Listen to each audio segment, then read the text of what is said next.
Hello everybody, it's Mr. Simpson here and welcome to Mr. Simpson Storytime. It is day 14 on this lovely Friday, very sunny Friday. I've got a brilliant book for you today by Julia Donaldson and it is The Snail and the Whale. I hope you really enjoy this and happy Friday. This is a tale of a tiny snail and a great big grey-blue humpback whale. This is a rock as black as soot, and this is a snail with an itchy foot.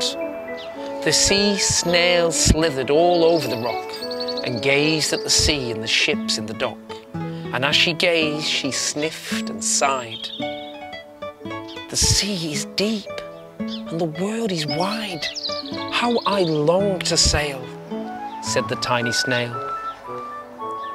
These are the other snails in the flock, who all stuck tight to the smooth black rock, and said to the snail with the itchy foot, "Be quiet, don't wriggle, sit still, stay put." But the tiny sea snail sighed and sniffed, then cried, "I've got it, I'll hitch a lift."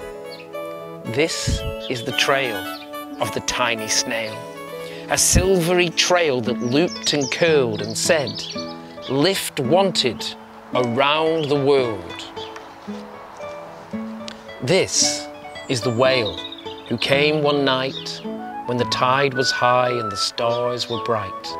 A humpback whale, immensely long, who sang to the snail a wonderful song of shimmering ice and coral caves and shooting stars and enormous waves. And this is the tale of the humpback whale. He held it out of the starlit sea and said to the snail, "Come, sail with me." This is the sea, so wild and free, that carried the whale and the snail on his tail to towering icebergs and far-off lands, with fiery mountains and golden sands.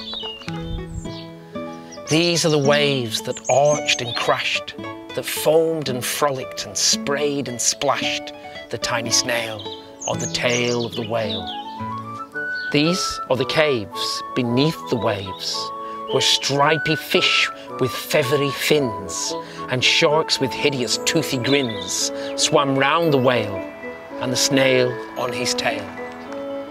This is the sky, so vast and high, sometimes sunny and blue and warm, sometimes filled with a thunderstorm, with zigzag lightning flashing and frightening the tiny snail on the tail of the whale. As she gazed at the sky, the sea, the land, the waves, the caves and the golden sand, she gazed and gazed, amazed by it all, and said to the whale, "I feel so small." But then came the day the whale lost his way.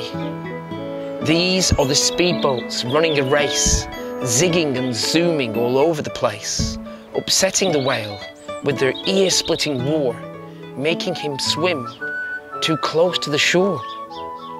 This is the tide slipping away, and this is the whale lying beached in a bay. "Quick, off the sand, back to the sea," cried the snail. "I can't move on land, I'm too big," moaned the whale. The snail felt helpless and terribly small. Then, "I got it," she cried, and started to crawl. "I must not fail," said the tiny snail. This is the bell on the school in the bay, ringing the children in from their play. This is the teacher holding her chalk, telling the class, "Sit straight, don't talk."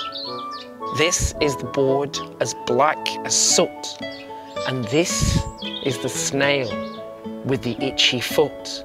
"A snail, a snail!" The teacher turns pale. "Look," said the children, "it's leaving a trail." This is the trail of the tiny snail, a silvery trail saying, "Save the whale!" These are the children running from school, fetching the firemen digging a pool, squirting and spraying to keep the whale cool.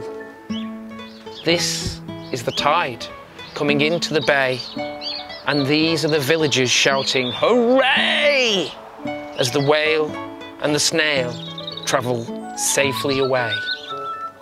Back to the dock and the flock on the rock, who said, "How time's flown, and haven't you grown?"